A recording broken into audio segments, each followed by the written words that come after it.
안녕하세요. 이번 시간부터는 챗GPT와 함께 여러 가지 형태의 글을 쓰는 방법에 대해 알아보겠습니다.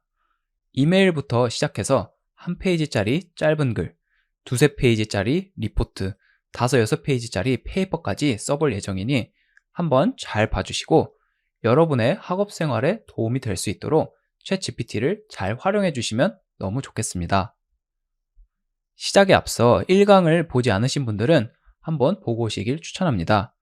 챗GPT가 어떻게 작동하는지 조금이나마 알고 특히 챗GPT를 사용할 때 주의할 점에 대해 꼭 숙지를 하고 오시면 챗GPT를 적절한 방법으로 사용하실 수 있을 것입니다. 그럼 2강 본격적으로 시작해 보겠습니다. 2강에서 가장 중요한 것은 챗GPT에게 너무 의존하지 말고 여러분의 능력을 최대한 키우는 데 챗GPT를 활용하라 입니다. 이 강을 다 보시면 아시겠지만 챗GPT가 생각보다 진짜 도움이 많이 됩니다. 그래서 조금 조심스럽기도 한데요.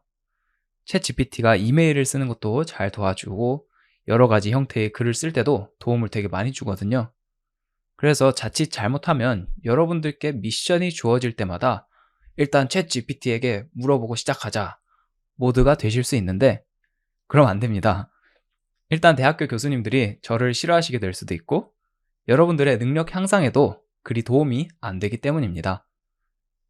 결국 여러분의 업무 능력을 키우기 위해 챗GPT가 존재하는 거고 그걸 위해 챗GPT를 써야 하기 때문에 어떻게 하면 내가 일을 좀 더 잘하고 과제를 좀 더 잘하는데 이 친구를 써볼 수 있을까에 집중하면서 이번 영상 봐주시면 감사하겠습니다. 그리고 나의 사고력만큼 챗GPT를 잘 쓰실 수 있기 때문에 이 친구와 함께 여러분의 생각하는 능력을 같이 발전시켜 나간다면 더욱더 챗GPT를 잘 쓰실 수 있게 됩니다. 자, 그럼 챗GPT와 이메일부터 같이 써보겠습니다. 제 생각에 이메일을 쓰는 능력은 여러분의 커리어에서 가장 중요한 능력 중 하나라고 감히 말씀드리고 싶습니다. 지금이야 학생이셔서 이메일을 쓰실 일이 별로 없으시겠지만 나중에 여러분이 회사에 취직을 하신다면 아마 이메일을 매일매일 쓰실 것이고 여러분이 대학원에 진학을 하셔도 이메일을 쓰실 일이 갑자기 엄청 많아질 것입니다. 이메일을 쓰는 기술은 예술과 같아서 늘 갈고 닦아야 하니 언제나 개선될 점이 보이는 것 같습니다. 이메일을 쓰실 때 가장 중요한 것은 짧고 간결하게 핵심만 전달하기입니다. 회사에 취직하신다면 여러분의 상사, 여러분의 멘토에게 주로 이메일을 쓰실 거고 대학원에 진학하신다면 여러분의 담당 교수님, 지도 교수님께 이메일을 많이 쓰실 텐데 이분들의 공통점이 모두 눈코 뜰 새 없이 바쁘신 분들이란 점입니다. 그래서 만약에 여러분이 쓰시는 이메일이 너무 길거나 핵심만 전달하지 않는다면 소위 말하는 일십을 당할 확률이 기하급수적으로 올라갈 것입니다. 제 경험상 그랬습니다. 그리고 이메일에서 가장 중요한 것은 바로 제목입니다. 기본적으로 제목에 이메일의 내용이 다 들어가야 됩니다. 예를 들어 보겠습니다. 여러분이 기계공학 대학원에 진학하고 싶은데 어떤 분야가 좋을지 잘 몰라서 다양한 분야의 교수님께 미팅을 요청하고 상담을 하면서 조언을 받고 싶다고 가정해 보겠습니다. 이때 이메일 제목은 어떻게 쓰면 좋을까요? 저는 대학교 다닐 때 이메일을 대체 어떤 식으로 써야 하나 전혀 감이 안 잡혔는데요. 그래서 여러 가지 실수도 참 많이 했습니다. 여러분들은 그런 실수를 하지 않도록 제가 도와드리겠습니다. 그럼 바로 챗GPT에게 물어보겠습니다.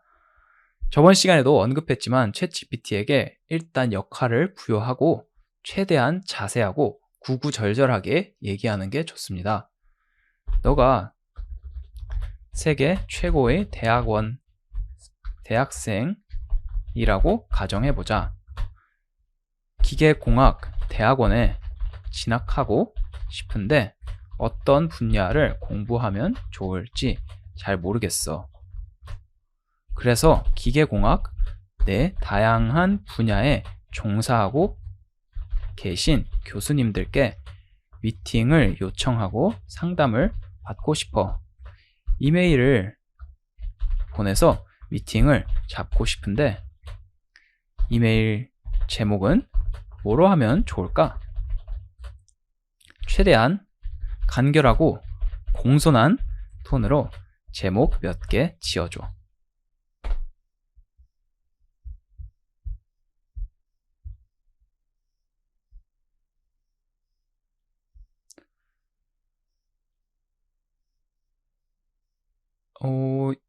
답변의 퀄리티가 꽤 괜찮은 것 같습니다. 얼핏 보면 너무 간단한 제목이 아닐까라는 생각이 드실 수도 있지만 이렇게 요점만 얘기해야 제목이 잘 읽히고 교수님께서 답장을 해주실 확률이 높아지는 것 같습니다.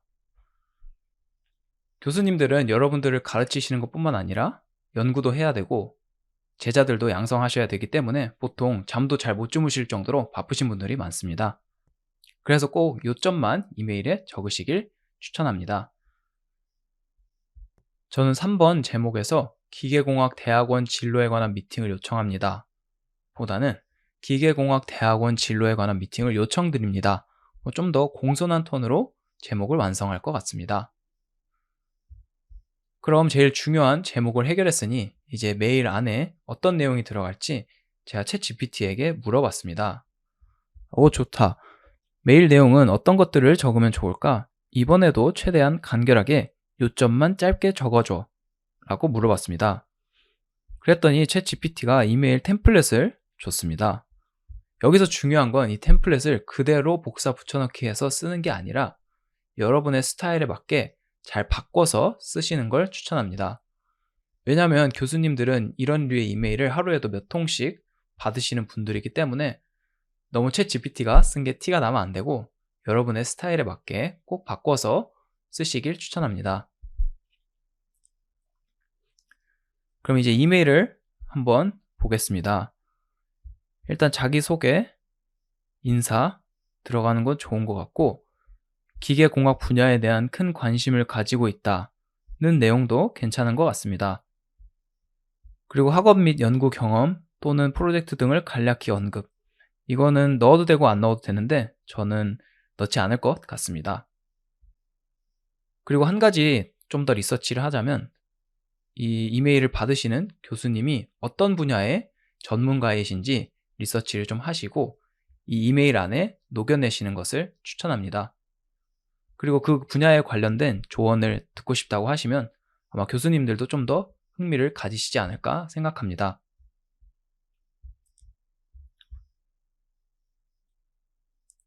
그리고 네 번째 줄에서 교수님의 인사이트와 조언을 듣고 싶어 가능한 미팅을 통해 직접 이야기 나누고 싶습니다. 괜찮은 문장인 것 같고 그 다음 문장은 너무 구구절절하니 빼도록 하겠습니다.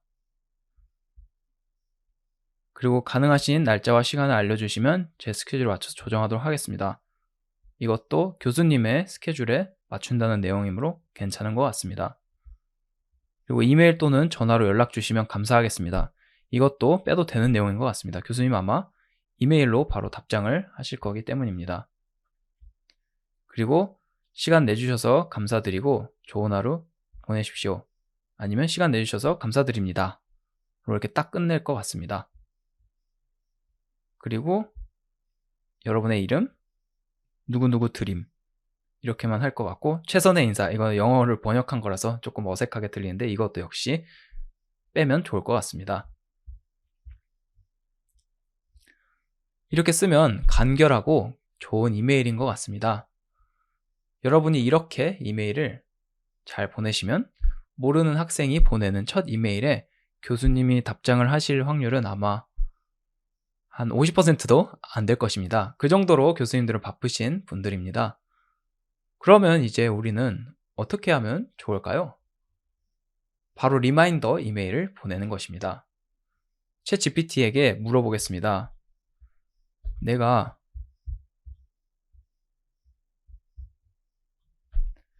내가 이메일을 보냈는데 교수님이 3일째 답장이 없으시네.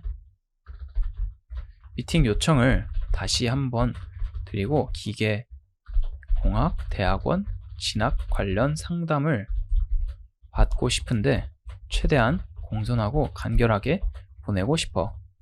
제목은 어떻게 지으면 좋을까? 제목 한 5개 정도 지어줘.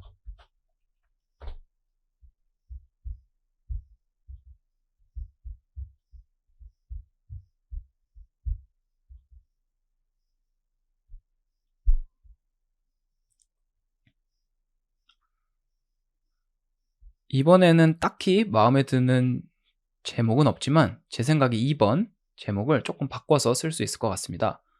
기계공학 대학원 진학 관련 상담을 위한 추가 미팅 요청보다는 기계공학 대학원 진학 관련 상담을 위한 미팅 재요청으로 제목을 정하면 깔끔하게 떨어지는 것 같습니다.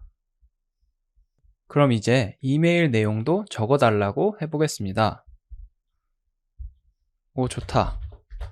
메일 내용은 어떤 것들을 적으면 좋을까? 내가 기계공학에 관심이 많은 학생이란 걸 언급하면 좋을 것 같고 3일 전에 연락한 학생이라는 것도 언급해줘. 이번에도 최대한 간결하게 요점만 짧게 적어줘 라고 해보겠습니다.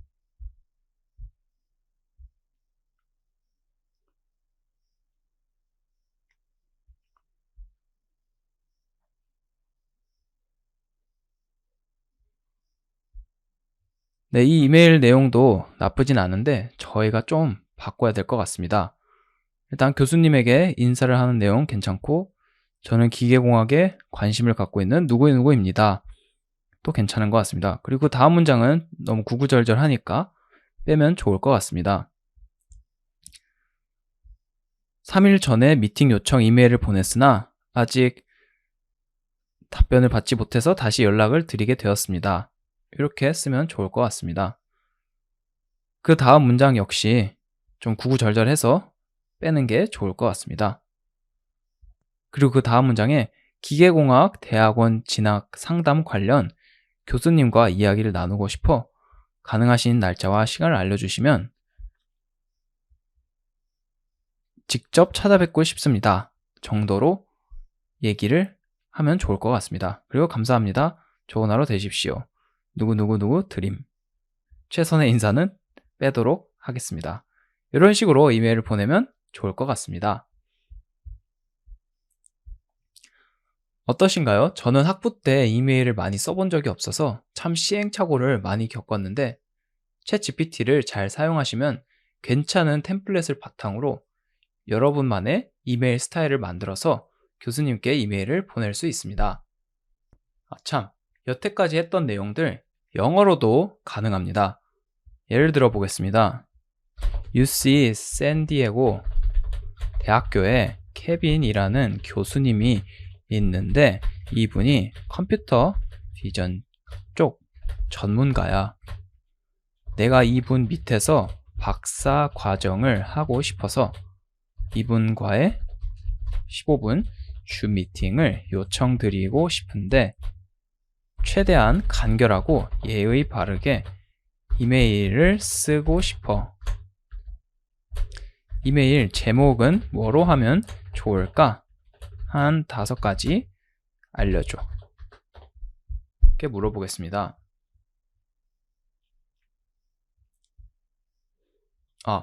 영어로 적어달라고 하는 걸 까먹었네요. 5가지 제목을 영어로 지어줘.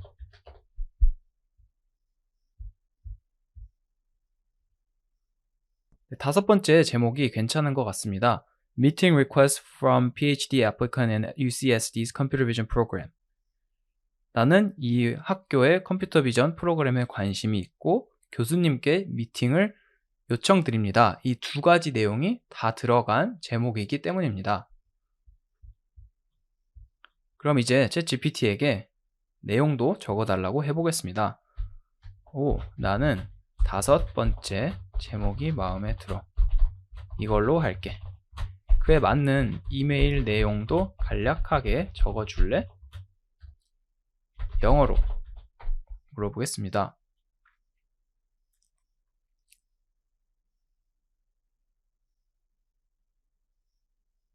네, 뭐라 잘 적어주는 것 같긴 한데 조금 내용이 긴 것 같습니다. 그래서 좀 간결하게 적어달라고 해보겠습니다. 그런데 좀 더 간결하게 적어줘.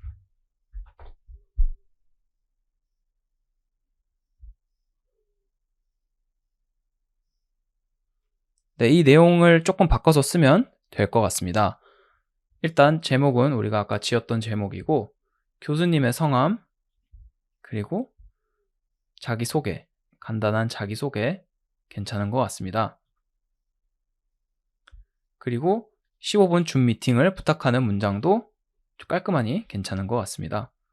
하지만 그 다음 문장은 조금 원론적인 내용이라서 빼도 될 것 같습니다. 그리고 이 문장도 좀 쓸데없는 문장이라서 지우면 될 것 같고, 그리고 교수님 언제 시간이 괜찮으신지 알려주세요. 이 내용은 좋은 것 같습니다. 그 다음에 감사의 인사, 여러분의 이름. 이렇게 하면 바로 이메일을 완성할 수 있습니다. 어떠신가요? 원래 같았으면 특히 영어 이메일은 이메일을 쓰는데 엄청 오랜 시간이 걸렸을 텐데 챗 GPT 덕분에 템플릿을 받아서 그 템플릿을 조금씩 바꿔가면서 이메일을 비교적 쉽게 완성할 수 있었습니다. 그리고 챗 GPT에게는 이메일 템플릿을 써달라고 하고, 저는 그 교수님에 대한 리서치를 좀 더 함으로써 그 교수님에 대해 내가 진짜로 관심이 있다는 내용을 이 템플릿 이메일에 녹여낼 수 있습니다. 만약에 챗 GPT가 지어준 이메일 제목들이 마음에 들지 않으신다면 마음에 드는 결과물이 나올 때까지 챗 GPT에게 계속 물어볼 수 있습니다. 제가 예를 한번 들어보겠습니다. 교수님께 대학원 진학 상담 관련 미팅 요청을 드리고 싶은데 제목을 뭐로 지으면 좋을까? 한 5개 지어줘. 한번 보겠습니다.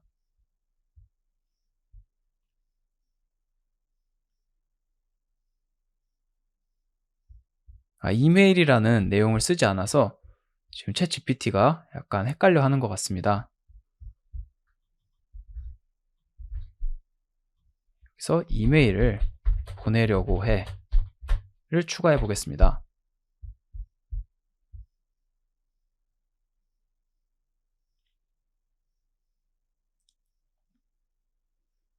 네, 조금 제목의 퀄리티가 아까보다는 떨어지는 것 같습니다. 그래서 제가 좀 더 자세하게 가이드를 줘보겠습니다. 제목들 나쁘지 않은데 교수님 성함 김아무개가 들어가게끔 교수님 분야인 기계공학 설비 관련 내용이 들어간 제목으로 한 5개 지어줘.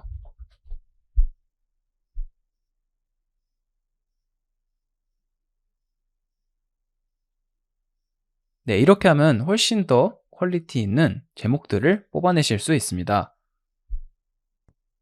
그래서 예를 들면 2번째 제목이나 5번째 제목을 살짝 좀 더 간결하게 바꾸면은 좋은 제목이 나올 것 같습니다. 예를 들어 2번째 제목에서 기계공학 설비 분야에 관심이 있는 학생이 김아무개 교수님과 상담을 요청드립니다. 아니면 미팅을 요청드립니다. 이렇게 하면 좀 깔끔한 제목이 나오는 것 같습니다. 이런 식으로 챗 GPT와 티키타카 하면서 여러분들이 원하시는 결과물을 얻을 때까지 계속 물어보셔도 좋습니다. 이렇게 말고도 여러분들이 상상하시는 프롬프트를 자유롭게 쓰셔도 좋습니다.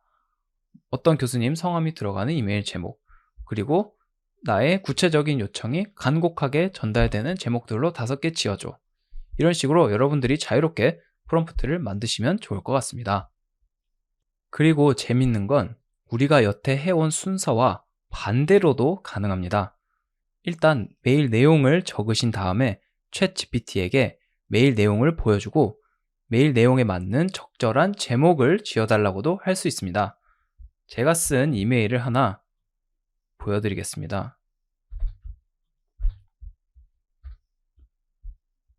안녕하십니까 김성훈 교수님. 저는 가나 대학교에서 수학을 전공하고 있는 3학년 최은석입니다. 교수님이 연구하시는 전기자동차 기계 설비 분야에 높은 관심을 갖고 있고 대학원 진학을 고려하고 있습니다. 교수님 시간 괜찮으실 때 짧은 상담을 부탁드리며 제 진로와 관련해 조언을 얻고자 합니다. 다음 주 중 괜찮으신 시간 몇 개 알려주시면 제가 시간 맞춰서 찾아뵙도록 하겠습니다. 감사합니다. 최은석 드림. 이렇게 적었습니다. 그 다음에 챗GPT에게 제목을 지어달라고 할 수 있습니다. 이 이메일에 맞는 제목 5개 지어줘. 교수님 성함이 들어가는 제목들로 한글로 혹시 모르니 이렇게 물어보겠습니다.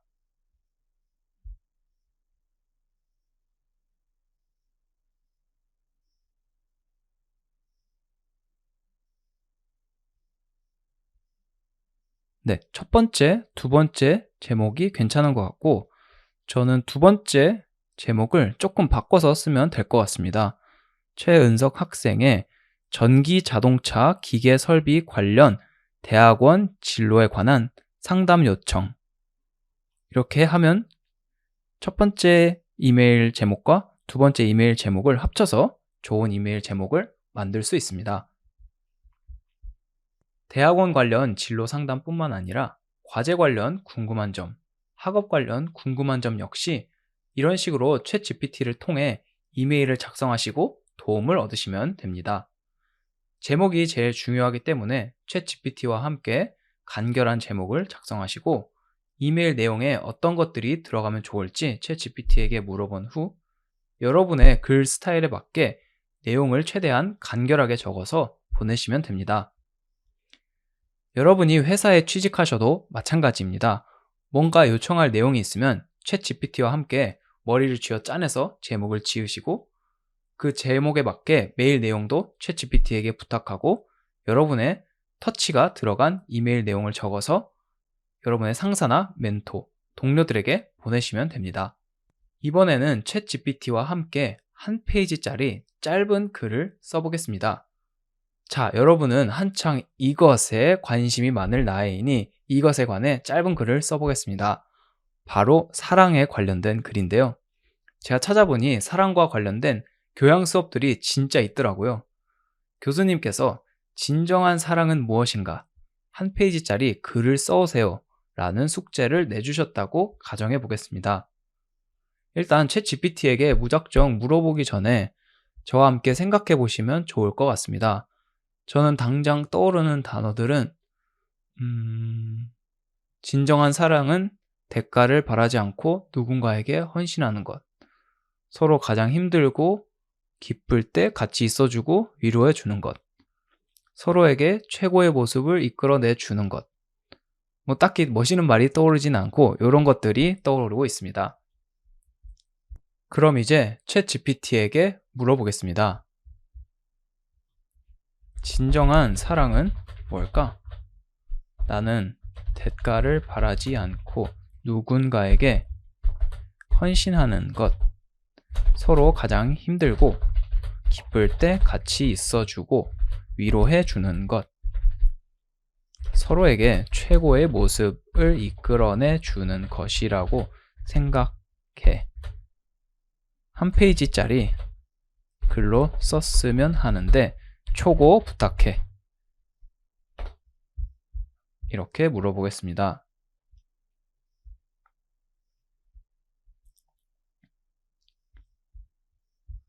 뭐라 써주는데 일단 한번 읽어보겠습니다.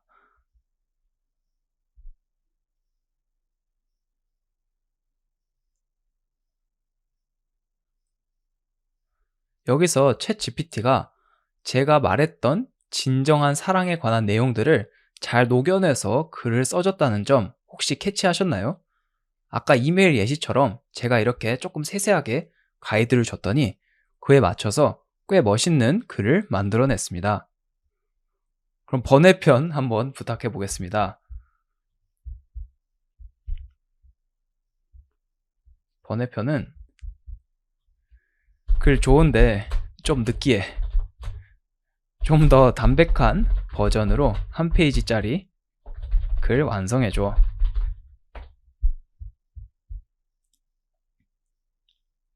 이것도 한번 읽어보겠습니다.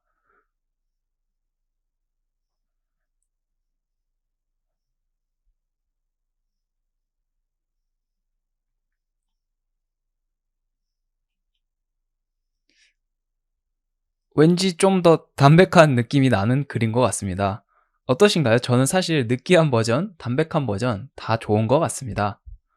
왜냐하면 제가 말했던 진정한 사랑 관련 내용 이외에도 챗 GPT가 진정한 사랑은 시간과 관심을 투자해야 깊어집니다. 진짜 사랑은 변화를 원하지 않는 순수한 상태입니다. 같이 우리가 알고는 있지만 글 속에 미처 담아내지 못했던 것들까지 잘 알려주기 때문입니다. 이 예시에서 중요한 점은 챗 GPT에게 무조건 의존하지 않았고 내가 아이디어를 냈고 그 아이디어를 기반으로 챗 GPT와 함께 글을 완성했다는 점입니다. 물론 아무 생각 없이 챗 GPT에게 진정한 사랑은 무엇일까 한 페이지짜리 글을 써줘. 이러면 아마 괜찮은 퀄리티의 글을 써줬을 것입니다. 그런데 그건 과제 출제자의 의도도 아니고 여러분들에게 별로 도움이 되지 않는 과제 수행 방법입니다. 여러분이 먼저 진정한 사랑은 무엇일까 곰곰이 한번 생각해보고 챗 GPT와 티키타카 하면서 내가 미처 생각해내지 못했던 부분까지 캐치해 나가면서 글을 쓰시면 그때 비로소 이 글도 여러분의 글이 되고 챗 GPT와 함께 발전하는 여러분의 모습을 발견하실 수 있을 것입니다. 한 가지 더 예를 들어 보겠습니다. 경제 관련 교양 수업에서 교수님이 대한민국의 빈익빈 부익부는 심화되었나? 빈익빈 부익부의 좋지 않은 점은 무엇인가? 과제를 내주셨다고 가정해 보겠습니다. 저는 빈익빈 부익부가 심화되었다는 주장을 선택했고 그에 맞는 증거들을 한번 생각해 보겠습니다. 전체 부 중에서 탑 1%의 부자들이 차지하는 부의 비중이 얼마나 되는지 따져보면 될 것 같고 그리고 한국에서는 이제 주택 소유가 중요하니까 무주택자의 비중이 시간에 따라 얼마나 증가하면 되는지 보면 좋을 것 같습니다. 여러분들도 한번 생각해 보시길 바랍니다. 그럼 이제 챗 GPT에게 물어보겠습니다. 한국의 빈익빈 부익부 현상이 심화되고 있다고 주장하려고 하는데 뒷받침하는 내용으로 어떤 내용들을 넣으면 좋을까?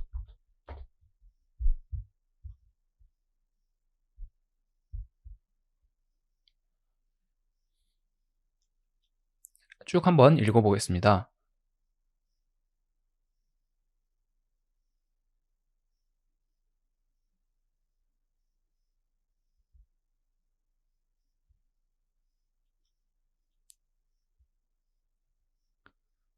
일단 저보다 확실히 나은 것 같습니다. 특히 소득 격차에 대한 언급도 좋고 상위 소득 계층과 하위 소득 계층 간의 소득 격차가 얼마나 벌어지고 있는지 시간별로 보여주는 게 아주 좋은 아이디어인 것 같고 제가 언급했던 3번 부동산 시장의 영향도 좋은 내용인 것 같습니다. 한 가지 궁금한 점은 바로 4번 교육 격차의 확대인데요. 저소득층은 더 질 낮은 교육을 받을 가능성이 높고 고소득층은 질 좋은 교육을 받을 가능성이 높다는 건 머리로는 알겠는데 그걸 보여줄 방법이 뭐가 있을까? 챗 GPT에게 그대로 물어보겠습니다.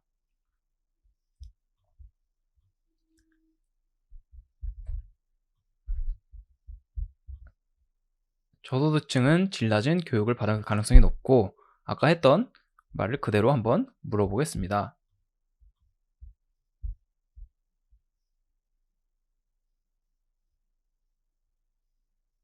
이번에도 한번 쭉 읽어보겠습니다.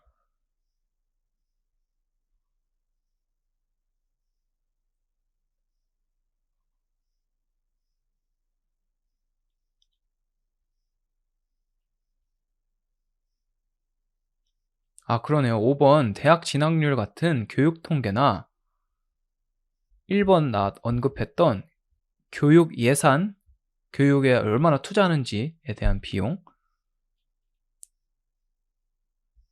이것들을 비교하면 빈익빈 부익부 현상을 어느 정도 보여줄 수 있을 것 같습니다. 그러면 다음으로 빈익빈 부익부의 좋지 않은 점이 무엇인지 한번 생각해 보겠습니다. 저소득층 사람들이 먹고 살기 힘들어지면 여러모로 나라의 운영이 힘들어지니까 그건 알겠는데 또 다른 이유들은 뭐가 있을까요? 한번 물어보겠습니다.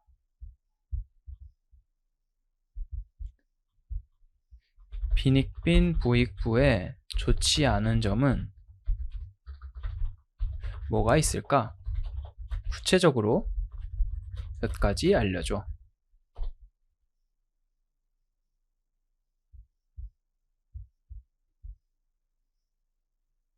이번에도 한번 읽어보겠습니다.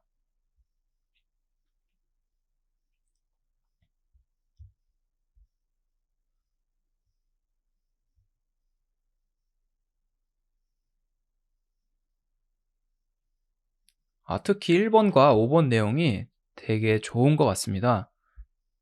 왜냐하면 빈익빈 부익부가 사회적 불평등을 초래하고 이거는 사회적 불안정성으로 이어져서 이 전체 경제에 안 좋다는 내용은 이 과제 내용에 담아도 좋을 것 같습니다. 그럼 이제 본격적으로 글을 써보겠습니다. 한국의 빈익빈 부익부 현상이 심화되고 있다고 주장하려고 하고 소득 수준, 부동산 보유 비중, 교육 수준을 언급하면서 내 주장을 뒷받침하려고 해. 그리고 빈익빈 부익부가 사회에 어떤 안 좋은 영향을 미치는지까지 쓰려고 해. 이에 관련해서 짧은 글 하나 초고 써줘. 부탁해 보겠습니다.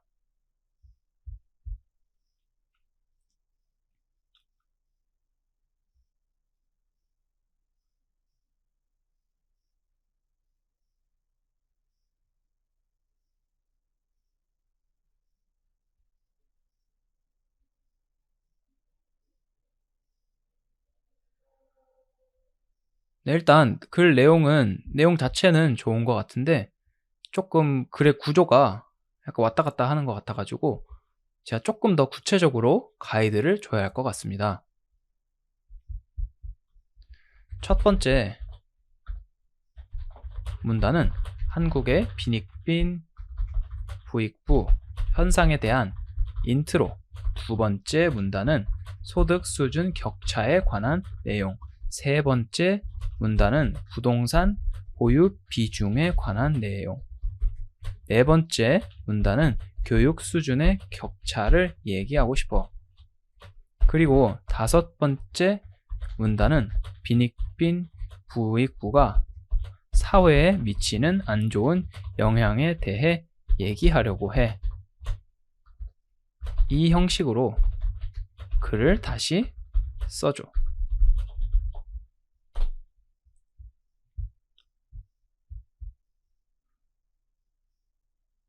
네, 일단 인트로 잘 써줬습니다. 그리고 인트로 안에 첫 번째 소득 수준에 관한 내용이 있고 두 번째 문단에 제가 말한 대로 부동산 보유 비중에 관한 내용이 있습니다. 그리고 그 다음 문장 교육 수준에 대해 잘 얘기해주고 있고 그리고 그 다음 문단에 빈익빈 부익부가 사회에 어떤 안 좋은 영향을 미치는지 잘 얘기해주고 있습니다. 그리고 결론도 짧게 써줬습니다. 제가 이렇게 구체적인 가이드를 주니까 훨씬 더 글이 구조가 탄탄한 글이 된 것 같습니다. 물론 여기서 이대로 숙제를 내면 당연히 안 되고 여기서 여러분들의 직접 리서치를 하셔서 소득 수준이 실제로 얼마나 벌어지고 있는지, 부동산 보유 비중은 어떻게 벌어지고 있는지, 교육 수준도 역시 어떻게 벌어지고 있는지 구체적으로 증거 자료들을 제시해서 이것들을 다 검색해서 찾아내신 다음에 언급하면 훨씬 더 좋은 글이 될 것 같습니다. 또 빈익빈 부익부 현상이 사회적 불평등을 증가시키고 불안정성을 초래한다고 말하는 부분에서도 프랑스 같이 예시 몇 개를 찾아서 언급하면 좀 더 탄탄한 글이 될 것 같습니다. 어떠신가요? 이번 시간에는 챗 GPT를 이용해서 이메일을 쓰고 짧은 글을 쓰는 방법에 대해 알아보았습니다.